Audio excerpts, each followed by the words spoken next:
है आनंद कमलेश त्रिपाठी और आपने मुझे बिंदास पर देखना शुरू कर दिया है। मित्रों, एक नई फिल्म आ रही है जिसकी चर्चाएं बहुत ज्यादा सोशल मीडिया पर आजकल हो रही हैं। जी हाँ, फिल्म का नाम है the diary of waste Bengal, जिसके निर्देशक सनोज मिश्रा साहब इस वक्त हमारे साथ हैं। और सनोज मिश्रा ने थोड़े दिन पहले ही मुंबई में एक प्रेस कॉन्फ्रेंस के दौरान कहा था कि उन्होंने जो कुछ भी इस फिल्म में लिखा है या दिखाने की कोशिश की है वो उन्होंने खुद देखा है और वहां जाकर उन चीजों को महसूस किया है। सबसे पहले तो स्वागत है सनोज जी आपका इंटरव्यू में। जी धन्यवाद, आपका बहुत बहुत धन्यवाद। सनोज जी, सबसे पहला सवाल इंटरव्यू का शुरू करूं उससे पहले एक चीज, जी क्या जरूरत पड़ गई जब देश में सब बढ़िया चल रहा है, अमन चैन है, तब क्या जरूरत पड़ गई उसे बिगाड़ने की, उसे उसे डिस्टर्ब करने की जरूरत क्या पड़ गई आपको कि भाई सब बढ़िया चल रहा है, शांति आपको रास नहीं आ रही है? सर, मैं यही आपको कहना चाहूंगा कि अगर आप इस सभ्य समाज में जी रहे हैं तो इसका मतलब आप बहुत संकीर्ण विचारधारा में जी रहे हैं, क्योंकि आज आपको बॉर्डर पर बैठे हुए लाखों आदमी जो इंडिया आना चाह रहे हैं वो दिख नहीं रहे हैं। ऐसे लाखों करोड़ों लोग जो इस देश में आकर यहाँ पर स्थापित हो गए हैं वो आपको दिखाई नहीं दे रहे हैं। ऐसे लोग जो यहाँ पर आकर धार्मिक सौहार्द को बिगाड़ रहे हैं वो आपको दिखाई नहीं दे रहे हैं। इसका मतलब यह है कि आपका ये जो सवाल है कि हम अमन चैन से जी रहे हैं, अमन चैन से आप कहाँ जी रहे हैं? आप बताइए, कोई एक जवाब दीजिए जहां आप अमन चैन से जी रहे हो। आप क्या अफगानिस्तान में जी रहे हैं, पाकिस्तान में जी रहे हैं, या बांग्लादेश में अमन चैन से जी रहे हैं, या बंगाल में जी रहे हैं अमन चैन से? अगर यहाँ पर आप अमन चैन से जी रहे हैं तो इसका मतलब है कि आपकी नॉलेज बहुत कम है। आपको ये पता नहीं कि ग्राउंड लेवल पर वहां पर क्या मुसीबत है और लोग किस तरीके से वहां पर अपनी लाइफ को एक्सप्लॉइट कर रहे हैं, कैसे जी रहे हैं, वहां पर किस तरह से संघर्ष कर रहे हैं अपनी जिंदगी के लिए। अफगानिस्तान में क्या चल रहा है, पाकिस्तान में क्या चल रहा है, वो एक अलग मुद्दा हो सकता है, लेकिन अफगानिस्तान की अशांति को अगर आप हिंदुस्तान में लाना चाहते हैं एक फिल्म के जरिए, तो फिर क्या यह सही चीज है? मैं बांग्लादेश की बात करता हूँ या बंगाल की बात करता हूँ, मैं वेस्ट बंगाल की बात करता हूँ।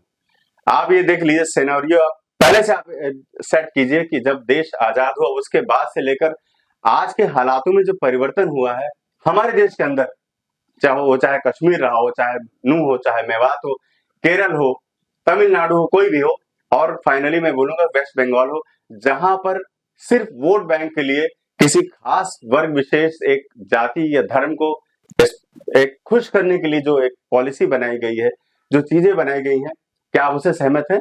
आपको क्या लगता है कि जो देश में हमारे लाखों करोड़ों घुसपैठिए, हालांकि जो वहां की सरकार पहले थी उन्होंने भी एक्सेप्ट किया कि 10 करोड़ से ज्यादा घुसपैठिए हमारे देश के अंदर आ चुके हैं, उस समय जब ममता बनर्जी जी सरकार में थी और वो कांग्रेस में थी, तब उन्होंने संसद में जाकर के इस बात को कहा था कि हमारे देश में घुसपैठिए सबसे बड़ी समस्या है, और आज वही समस्या का सबसे बड़ा उदाहरण बनकर इस देश में पैदा हुई है।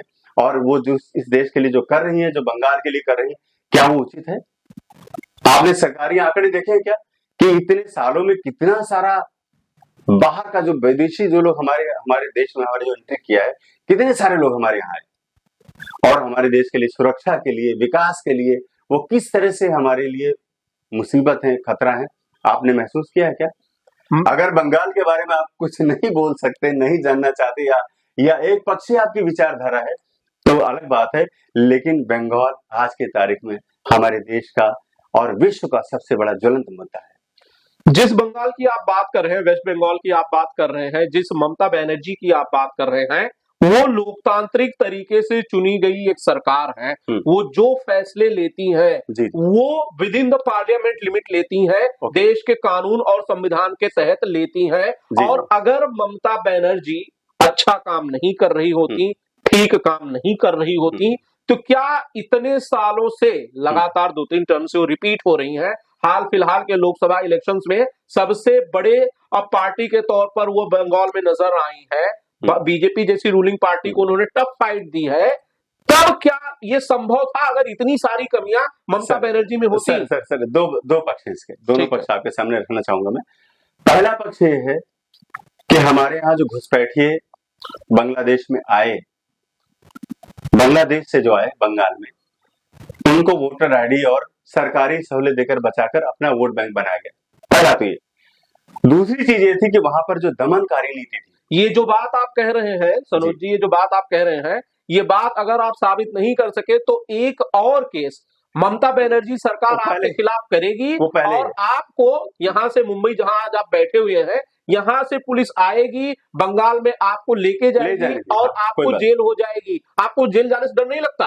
नहीं, मुझे डर नहीं लगता, बिकॉज ऑफ, क्योंकि मैं सच बोल रहा हूँ और सच यही है जो पूरी दुनिया जान रही है कि आज की तारीख में लाखों नहीं करोड़ों की संख्या में जो तादाद थी वो बांग्लादेश से निकलकर बंगाल में आई और वहां से पूरे देश में फैल गई, जिसको वहां की आइडेंटिटी और वोटर कार्ड देने वाली वहां की स्थानीय सरकार थी, जिसने अपने वोट बैंक के लिए, क्योंकि हमारे लिए काम करेंगे, वोट बैंक के लिए काम करेंगे, इसलिए आज तानाशाही की जो सरकार चली वो इसलिए है कि हम तानाशाह हैं, क्योंकि हमको पता है कि हम हार नहीं सकते, क्योंकि हमारे साथ एक बहुत बड़ा वोट बैंक है। इस पॉलिसी को लेकर के जो सरकार काम कर रही है, पहला तो वोट बैंक ये हो गया कि हमने बहुत सारे विदेशियों को अपने यहाँ बसा लिया, और दूसरा हुआ कि जो विदेशी आए यहाँ पर वो क्रिमिनल थे पहले से ही, क्योंकि बर्मा में लोगों को मारकर भाग रहे थे, बांग्लादेश में वहां भी लोगों को मारकर भाग रहे थे, और इंडिया में जो उनको खाने का थोड़ा सा भी साधन मिल जाएगा तो इसके बाद वो क्राइम पर ही आएंगे।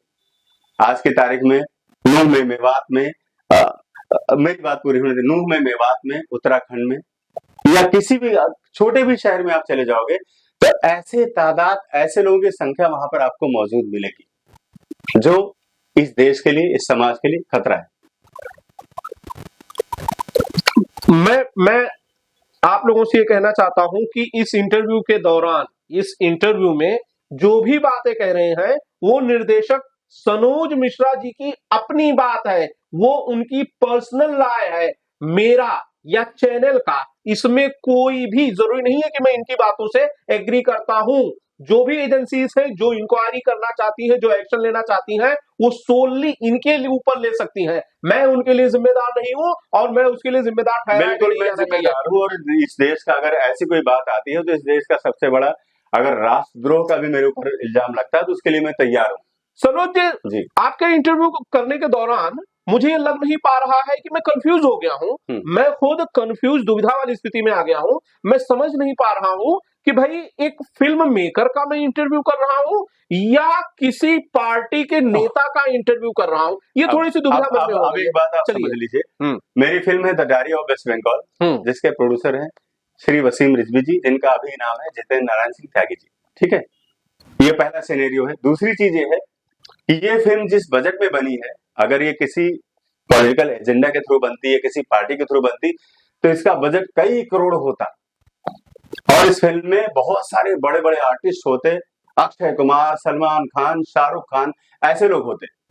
अगर किसी एजेंडे के थ्रू बनती तो मैं आपको क्लियर करना चाह रहा हूं, हमने इस फिल्म को बनाने में मुझे 3 साल क्यों लगे, क्योंकि इसके लिए हमें फंडिंग इकट्ठा करनी थी, हमें एक तिनका जोड़कर इस फिल्म को हमने इकट्ठा किया, और जब राष्ट्रवादी लोग जुड़े साथ में, चीजें आगे बढ़ी, उन तिनकों को जोड़कर जब हमने इकट्ठा किया तब ये फिल्म तैयार हुई the diary of waste Bengal, जिसमें किसी पॉलिटिकल पार्टी का कोई भी नुमाइंदा ऐसा नहीं बोल सकता कि मैं इसका हेल्पर हूं, मैंने इसको हेल्प किया, कोई सहयोग किया, कोई नहीं बोल सकता। हाँ, दूसरी बात, अगर कोई बोलता है कि ये बंदा संघ का है या बीजेपी का है या किसी का है या कोई भी पार्टी का बोल सकता है, तो मैं बोलूंगा अगर मैं बीजेपी का हूं या संघ का हूं, ठीक है, मैं मानता हूं मैं संघ का हूं, ठीक है, लेकिन क्या संविधान में ऐसा लिखा है कि संघ का कोई भी आदमी फिल्म नहीं बना सकता? आप मुझे बताइए। बिल्कुल नहीं लिखा है। अगर मैं संघ का हूं तो मैंने फिल्म बनाई, लेकिन संविधान में जरूर लिखा है कि कोई भी आदमी इस देश के लॉ एंड ऑर्डर को, इस देश में जो दो समुदायों के बीच खाई है उसे नहीं बढ़ा सकता है, उसे नहीं बढ़ाना चाहिए। संविधान में लिखा है। मैंने सिर्फ सच बोला, मैंने सिर्फ सच बोला। ये आपका सच है सर? नहीं, ये दुनिया का सच है, मीडिया का सच है। अगर आप मीडिया से जुड़े हैं तो आप खुद चीजों को, आंकड़ों को देखिए। मेरे आंकड़े तो बहुत छोटे हैं, आप आंकड़े अगर देखेंगे, आज की तारीख में बॉर्डर पे कितने लोग बैठे हुए हैं, कितने लोग मर रहे हैं, कितने मंदिरों में आग लगाई गई है, जबकि बांग्लादेश में जो अभी जो रेवोल्यूशन हुआ था, जो क्रांति आई थी, जो बोलते हैं हमें बदलना था सबको, उस बदलाव में हिंदुओं का कोई भी अस्तित्व नहीं था, वो बेचारे थे। लेकिन उसके बावजूद रिजर्वेशन की उसी इस आंधी ने जिस तरह से लोगों को एक्सप्लॉइट किया है, जैसे लड़कियों को नंगा किया है, जैसे लोगों को मारा है, जैसे सामूहिक बलात्कार किया है, तो ये किसी इंसानियत के लिए मुझे तो नहीं लगता कि कोई एफर्ट कर सकता है कि हाँ इंसान ऐसा कर सकता है। और आज की तारीख में बॉर्डर पे कितने लाख लोग बैठे हुए हैं, नंगे, भूखे, प्यासे, बच्चे सड़ रहे हैं, उनके पास दूध की बोतल नहीं है, पानी नहीं है। आप इसको क्या बोल सकते हैं? क्या मैं इसको ना बोलूं? मैं इसको बोल सकता हूँ, मैं इसको बोल सकता हूँ। 4 दिन पहले तक आपकी फिल्म का कोई जिक्र नहीं था। जैसे ही बांग्लादेश में डिस्टर्बेंस गलत बात है हुई, सर। सुन लीजिए मेरी बात, सर गलत बात है। मेरी बात सुन लीजिए भाई साहब, मेरी बात सुन लीजिए सनोज मिश्रा जी, मैं आपको बोलने का पूरा मौका दूंगा। 4 दिन पहले तक जब बांग्लादेश में डिस्टर्बेंस नहीं शुरू हुई थी, आपकी फिल्म का जिक्र नहीं था। 4 दिन के अंदर जैसे ही बांग्लादेश में डिस्टर्बेंस शुरू हुई, सनोज मिश्रा जी, आपने फिल्म की चर्चाएं शुरू कर दी, प्रेस कॉन्फ्रेंस शुरू कर दी और बंगाल के खिलाफ आपने बोलना शुरू कर दिया। मौके का सही फायदा तो आपने उठाया सनोज मिश्रा जी। मुझे कोई फायदा नहीं उठाना है। आप ये जानिए कि करोड़ों रुपए इस फिल्म में लगे हुए हैं, जिसमें पूरी इज्जत, ब्याज और कितना कुछ दांव पे लगा हुआ है आपको नहीं पता है। क्योंकि हम इस देश के आवाज को बुलंद करना चाहते हैं, हम इंसानियत को आगे बढ़ाना चाहते हैं और हम वो मैसेज देना चाहते हैं दुनिया में, जो लोग चाहते हैं कि पूरी दुनिया पीसफुल बने। और ये बुंदा जो आपने बोला 4 दिन पहले जब हुआ, 4 दिन पहले आप रिकॉर्ड उठाकर देखिए, 1 साल पहले हमारी पूरी यूनिट के ऊपर एफआईआर दर्ज हुई बंगाल सरकार की तरफ से। ये मुद्दा तब से चल रहा है और उससे 1 साल पहले मैंने फिल्म का निर्माण शुरू किया था 2002 से। आप ये अंदाजा लगा सकते हैं कि 2001 में मैंने रिसर्च किया, 2002 में मैंने फिल्म का निर्माण किया और 2024 में आकर, मतलब ये पूरे 3 साल हमारे लिए गए हैं। तो इन 3 सालों में आप बोले कि हमने 3 दिन पहले हमने डिस्कस शुरू किया, चर्चा शुरू की, तो ये गलत बात है, पूरी तरह से गलत है। और मैं कभी भी इसको नहीं मानूंगा, क्योंकि मेरी फिल्म इलेक्शन से पहले रिलीज होने जा रही थी, लेकिन उसके बावजूद इलेक्शन कमीशन ने बोला कि नहीं, ये लॉ एंड ऑर्डर है और दिक्कत हो जाएगी, प्रॉब्लम हो जाएगी, और ये कहकर उन्होंने मेरा सर्टिफिकेट रोक दिया। और इलेक्शन के बाद जब उन्होंने मुझे सर्टिफिकेट इशू किया है, तब हम इस फिल्म को लेकर के आ रहे हैं। अच्छा सनोज जी, एक सवाल का मेरे जवाब दीजिए, एक सवाल का मेरे जवाब दीजिए जी। फिल्म बन के तैयार है रिलीज के लिए। इससे पहले आपने बताया कि भाई 3 साल पहले आपने इसकी कहानी शुरू की थी, 3 साल लगे आपको फिल्म बनाने के लिए। आपने इंटरव्यूज में ये भी दावा किया है कि आप खुद गए पश्चिम बंगाल, आपने देखा है चीजों को और उसे ही आपने पेन डाउन, में आपके मीडिया इंटरव्यू सुन रहा था, आपने उसे फिर लिखा है और उसी जो आपने कागज पर उतारा था उसी को आपने फिल्म में उतारा है। आपने जब आप पश्चिम बंगाल गए थे तो आपने देखा कि भाई बॉर्डर पार करके रोहिंग्यास जो है वो हिंदुस्तान में आ रहे हैं। आपने देखा क्या कि कोई भी दूसरे धर्म का आदमी किसी लड़की के साथ कोई गलत काम कर रहा है, ये आपने अपनी आंखों से देखा? अगर देखा है तो प्लीज कब देखा है और इसका साक्ष्य क्या है वो कैमरे पे दे दीजिए। अब आप सुनिए, पहली बात तो ये कि मैं 2001 में जिस वक्त लॉकडाउन और सब सारी चीजें चल रही थी उसमें मैं बंगाल गया था, और उसके पहले भी मैं लगातार वहां पर 4-5 फिल्में as a assistant director Bengali फिल्में कर चुका था। बंगाल मेरे लिए कोई नया नहीं है, या बंगाल मेरे लिए कोई अफगानिस्तान नहीं है, बंगाल अभी भी मेरे लिए पाकिस्तान नहीं है, बंगाल मेरे लिए अभी भी पश्चिम बंगाल ही है, आज भी मेरे लिए वही है, हमारे देश का हिस्सा है और मैं उससे उतना ही प्यार करता हूँ। और वहां पर मेरे उतने ही फॉलोवर है जितने उत्तर प्रदेश में और मुंबई में। तभी भी आप उसे डिफेम कर रहे हैं? नहीं, डिफेम कभी नहीं कर सकता हूँ, मैं आईना दिखा रहा हूँ सर। अब आपने क्या सवाल किया है कि आपने वहां रहने के बाद क्या रिसर्च किया, तो मैं 2001 में जब एक वहां पर किसी एक इवेंट में गया था, जज था वहां पे, और मैं घूमने के लिए जब गया, और उसके पहले 8 साल पहले मैं जा चुका था, 8 साल का गैप था मेरे बीच में। 8 साल के बीच में नहीं देखा क्या वहां पे क्या सिस्टम खराब हुआ, क्या चीजें डिस्टर्ब हुई। लेकिन 8 साल के बाद जाने के बाद जब मुझे बॉर्डर एरिया में जाना हुआ तो मैंने वहां पर देखा कि बॉर्डर कैसा है, वहां पर जो लोग रहते हैं वो कैसे हैं, और वहां का इतिहास क्या था और भूगोल क्या है। इतिहास जो था बॉर्डर का तो बंगाली था, और भूगोल आज की तारीख में जो था वो पूरा इस्लामिक था वहां पर, क्योंकि बाहर से आए हुए लोग वहां पर बस चुके थे। लेकिन उस इतिहास के बहुत सारे हिस्से जो वहां पर मौजूद थे, अंश जो मौजूद थे, उन्होंने मुझे इस फिल्म को बनाने के लिए प्रेरित किया कि मैं इस पर फिल्म बनाऊं। सोचिए, जिस बंगाल में आप जाकर रहते थे, जिस बंगाल में आपने कई सारी फिल्में की, एक तरह से आपकी कर्मभूमि थी, आज आपने उसी बंगाल को बदनाम करने के लिए उस पर एक फिल्म बना दी, The diary of waste Bengal. सरकार तो यही कहती है। गलत सवाल है सर, मैं कभी भी उस बंगाल को बदनाम करने के लिए नहीं, डायग्नोस करने के लिए। बीमारी होती है तो हमें इसको डायग्नोस करके उसका इलाज करना चाहिए, और ये सबसे बड़ी चीज अपने अंदर भी है। अगर हम बीमार हैं और उसको बोले नहीं हम हेल्दी हैं, हम बहुत खुश हैं, हमारे अंदर कुछ नहीं है, हम चल नहीं पा रहे हैं, हम हम सांस नहीं ले पा रहे हैं और हम डॉक्टर को बीमारी नहीं बता पा रहे। तो ये मैंने काम किया है, उसको डायग्नोस करके उस बीमारी को लोगों के सामने लाने की जो मेरी मुहिम है वो यही है कि बंगाल आज की तारीख में बीमार है, रुग्ण है, उसको जरूरत है ट्रीटमेंट की, उसको जरूरत है धार्मिक तुष्टिकरण के आधार पे ना लेकर एक इंसानियत के आधार पे आगे बढ़ने की, और उसको जरूरत है एक ऐसे देश की स्थापना करने की जहां पर तुष्टिकरण की बात ना हो, वो एक ऐसा स्टेट बने, ऐसा प्रदेश बने जहां पर सबकी आवाज सुनी जाए, और खासतौर पे उस लोकल ऑडियंस की, जो लोकल लोग वहां पर रह रहे हैं, जो लोकल लोग वहां पर जिंदगी जी रहे हैं अपनी, जिनका पूरा इतिहास भूगोल वहीं से जुड़ा हुआ है, वहां पर एक विदेशी आदमी आकर और वहां पर बस जाते हैं लोग, उसके बाद उनकी बहनों बेटियों के साथ सामूहिक बलात्कार करते हैं, उनके साथ लव जिहाद करते हैं। ये मुद्दा सबसे बड़ा है आज की तारीख में बंगाल में। आप आजादी के बाद वहां के आंकड़े उठाकर देखिए, उस आंकड़े उठाइए, आप आंकड़े उठाइए, और आजादी के बाद जितनी आबादी वहां पर हिंदुओं की थी और आज कितनी आबादी है और उसमें कितने लोग इस्लाम में कन्वर्ट हो गए हैं, उनका पूरा रिकॉर्ड उठाइए, उसके बाद अगला सवाल कीजिए। आंकड़े जो है, आप आंकड़ों का बहुत सारा जो मामला है, आंकड़े आप कह रहे हैं, ये एक आंकड़ा मुझे ये बताइए कि भाई किसी एक आदमी ने आपको आकर ये कहा कि उसके साथ गलत हुआ है, वो हिंदू है, किसी और धर्म का है, उसने आपको बताया कि भैया सनोज मिश्रा जी मेरे साथ ये गलत हुआ है, मेरी बहन बेटियों के साथ गलत हुआ है, जबरदस्ती की गई है, जो आप फिल्म में दिखा रहे हैं सर, आप उस पर एक फिल्म बनाइए, हमारे साथ इंसाफ कीजिए, न्याय कीजिए। किसी आदमी ने कहा, किसी बंगाली के किसी बाशिंदे ने इस बात को कहा? सर करोड़ों लोगों ने कहा मुझे, लेकिन आवाज मैंने उतने लोगों की सुनी जो मेरे करीब थे, जो मेरे बहुत करीब थे, उनकी आवाज मैंने सुनी। लेकिन आज की तारीख में ये करोड़ों लोगों की आवाज है, the diary of waste Bengal करोड़ों लोगों की आवाज है, जो लोग चाह रहे हैं। अभी भी आपके मिलने से पहले मैं बंगाल से ही मुझे फोन आ रहा था, मैं उनको काटने में विवश हो रहा था कि भैया ठीक है हो गया, लेकिन वो सिर्फ ये बोलने के लिए कि आपके अंदर कितना कलेजा है, आपको कितना धन्यवाद दूं मैं जो आपने ये फिल्म बनाई है। ऐसे लाखों करोड़ों लोग आपके साथ जुड़े हुए हैं, और उनसे मिलने के बाद, उनसे रिसर्च करने के बाद, उनके पर्सनल जो अपने अनुभव थे उनके जानने के बाद ही मैंने इस पर काम शुरू किया। ये आप जान लीजिए। ट्रायल जो आपके खिलाफ चल रहा है जी पश्चिम बंगाल में, हाँ, जो वहां पर फाइल किया गया है, उसके अकॉर्डिंग तो आप वहां पर अवेलेबल ही नहीं है। आप क्यों नहीं ट्रायल, क्यों नहीं आप फेस करते? वो मुकदमा, वो सुनवाई पुलिस में आप जाकर क्यों नहीं हाजिर हो जाते हैं? नहीं, आप क्यों, अगर आपको लॉ एंड ऑर्डर पर आपको विश्वास है, कानून पर तो आपको विश्वास है, इस देश के संविधान पर विश्वास है, और तो आप उस ट्रायल को क्यों नहीं फेस करते? अगर आपने कुछ नहीं किया, अगर आपकी कोई गलती नहीं है, तो आप छूट जाएंगे। नहीं, मैं उस पर विश्वास करता हूँ, लेकिन उसके बाहर जो खड़ी हुई भीड़ है उस पर ट्रस्ट नहीं कर सकता। जो मुझे न्यायालय तक पहुंचने के लिए जो लोग मुझे ट्रेस करके लोग मुझे जो मार देना चाहते हैं, मैं उन पर विश्वास नहीं कर सकता।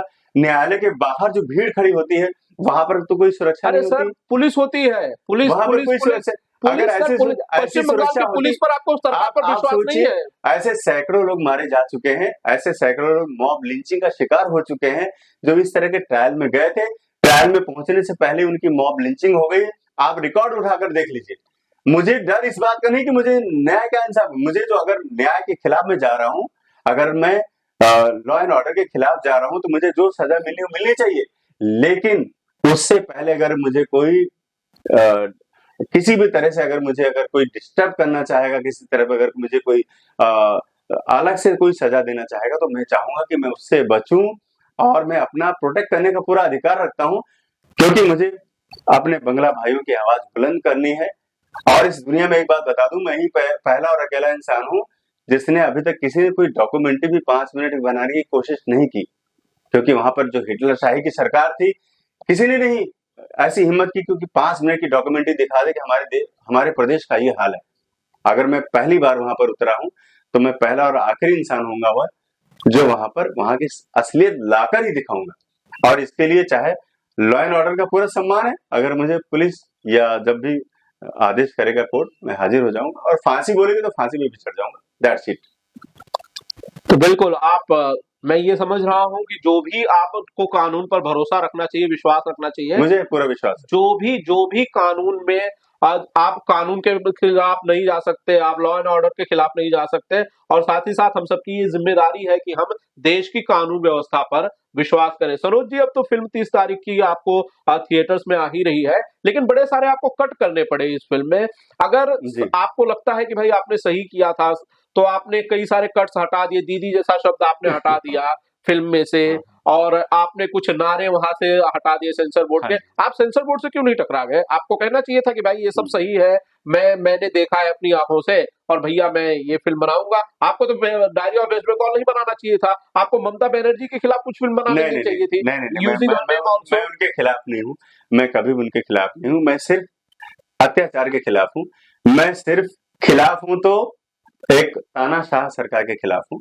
वो चाहे ममता बनर्जी की हो, या चाहे हीरालाल यादव की हो, या चाहे शीतला देवी की हो, किसी की भी हो। मैं सिर्फ उसके खिलाफ हूँ जो तानाशाह है, जो अपने आप को समझ रहे हैं कि हम मुस्लिमों को ला कर यहाँ पे बसा ली है, 40% से ऊपर आबादी हो गई है, उनको सारे वोटर आईडी उनको मिल चुके हैं, और हम यहाँ से कभी नहीं हारेंगे।